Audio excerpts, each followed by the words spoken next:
These new T-foils just want to accelerate, but you need that little bit of space to do that. So can you find space in the last seconds? USA first into the start box as we go under a minute to go. The fourth and final race of the day here in Auckland at the Rolex SailGP Championship.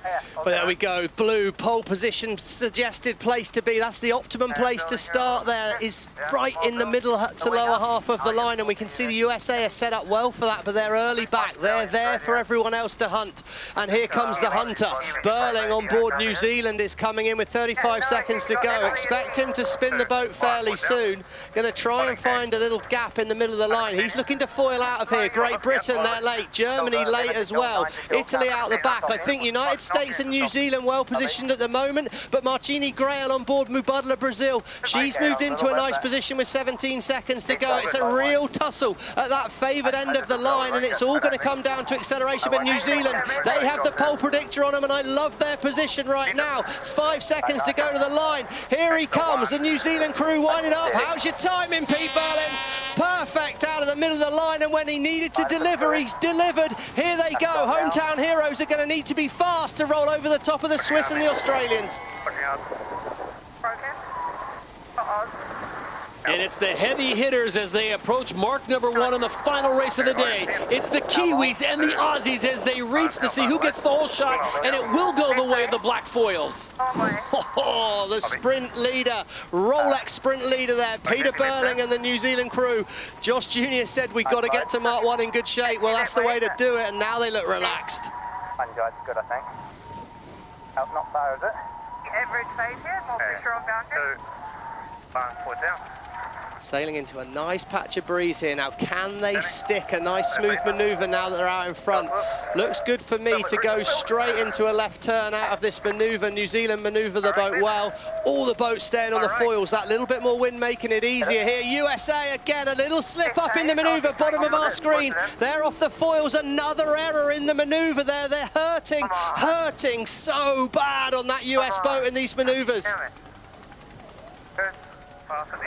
Oh, the Americans were in a top 5 position, and they will drop back to the back of the fleet. And there you see it once again, the heavy hitters going toe-to-toe. It's New Zealand and Australia 1 and 2, Canada in 3rd, with Brazil in 4th, Switzerland, the winners of the last race. They decide for the other side of the course at the DP World Gate. Oh, look how much that mistake hurts. They're right out the back here. Spain in 9th, Britain in 8th. This is going to tighten up that top of the leaderboard. Australia first to manoeuvre away out of that side of the course. New Zealand stretching things out. There's a little bit more space on that left turn, and Burling will be trying to use that. Keep the boat fast, try and minimise manoeuvres, but on the bottom of the screen here, Switzerland, they're in one of those left-hand shifts that Peter Burling would talked about, sailing nicely up the ladder line in good breeze, gain for Switzerland, but Australia have the right of way, and Schneider has to yield.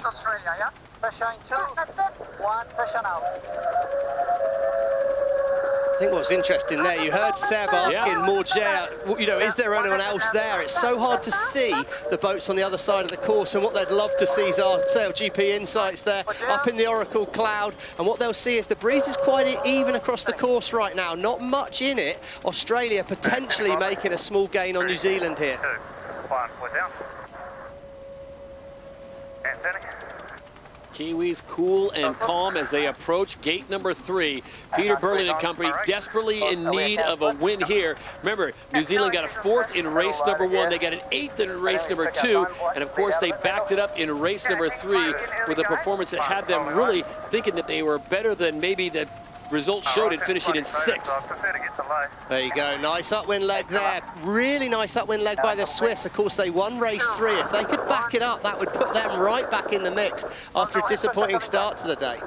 Swiss, one of the 5 teams in the league who have yet to win an event. And they look very good right now. After a win, they currently sit in 3rd place. And here's where the traffic jam starts. Oh, what are Brazil going to do here? They're going to go wide of the mark. They've lost it. Runners have gone. Oh, and they're in the water. This is the umpire's penalty, Italy relative Canada. Window boat not keeping clear. Oh, Brazil have got to go all the way round here. It's going to be a massive loss for Mubadala Brazil. They're going to have to spin right round. They got themselves way out of position there. Marcini Graham had to avoid the mark. They look well positioned, but they still got to go back through that gate, as we can see Denmark. Rockwool Denmark up to 5th as New Zealand stretch away. Can Burling and Tuke deliver under pressure? Well, it looks like it at the moment. They needed a race to go well in race 4. Well, it can't go a lot better than a 100, 200-metre lead over the Australians. And it is the Black Foils with a great speed as they make the pass through the gate, nearly 80 kilometers an hour, with a huge lead now over the Australians, who won race number 2. Nice parity across the board. You've got Great Britain winning race number 1, the Aussies win race number 2, and the Swiss win race number 3. And it looks like the Kiwis may in fact send the fans home happy here on Saturday, Stevie, with a possible win. Yeah, look at that. It's tight in the pack, Todd, isn't it? But big game for Great Britain, 9th, and they're up to 4th at the moment. They're going to go in and have a little wave to the fans in the shoreline there, see if they can find some more breeze. But Rockwool Denmark split the course with Great Britain. North Star Canada and Spain, they're so tight. Spain are going to be slow out of this mark. Could be advantage Canada. Yeah, we're good, Spain. No issues, Abby. Quick moving race here. This is the last race of the day, leg 5 of 7. New Zealand got the whole shot. They have maintained that lead with Australia hot on their heels. Yeah, massive moment for the British in this race. To go from right at the back of the pack up to 4th would be absolutely huge. Huge race for New Zealand. Well, in Australia, they just look ominously quick at the moment, don't they? They're sailing so well. Coming up to the last downwind leg, Todd, I can't wait to see what this crowd does. If the Kiwis can hang on, they're going to blow up if they can deliver on this final race of the day. And how about that Rolex chasing time right now? It's between Australia and New Zealand. Right now it's saying 21 seconds, the difference between the two, as the Kiwis trying to stay away from Tom Slingsby and the Aussies, and a last second change as they will opt for the left-hand side. Yeah, couldn't quite make it round that. Trying to keep the boat speed in. It's important with these new foils you stay fast. As soon as you get slow, these foils want to let you go. There's a lot of technology involved there. They're having to play the cant. They can move the foil forward and backwards. They can move it in and out to change the power potential on the boats. Do they use the rudder downforce? So many things for these sailors to think about, and so much for them to learn. But right now, well, New Zealand, they're heading straight down the course. This one looks like it's going to be exciting for those Kiwi fans on the shoreline as the Black Foils look set to deliver. Massive crowd, sellout crowd today as SailGP comes to Auckland for the very first time after 5 seasons. And how about the Swiss, Stevie? Sebastian Schneider, they got a taste of the Victory Cup and they like it. They're currently sitting in 3rd, top of the fleet. Well, I was about to start talking about the pressure that would be on them after the first 2 races. 10th and 11th in the first 2 races. And they're backing that up potentially with a 1 and a 3 right now. So, oh, tight moment there. Slingsby just about keeps clear. Oh, and he's in the water. The Aussies are probably going to save it and hang on for that second. But yeah, delivering. Here come the Kiwis.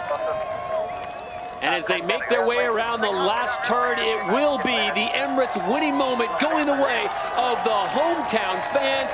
Give it up for the Black Foils. The Kiwis win race 4. That's going to look very pretty on the overall standings to pull out that Emirates winning moment at the very end of the day there, Burling.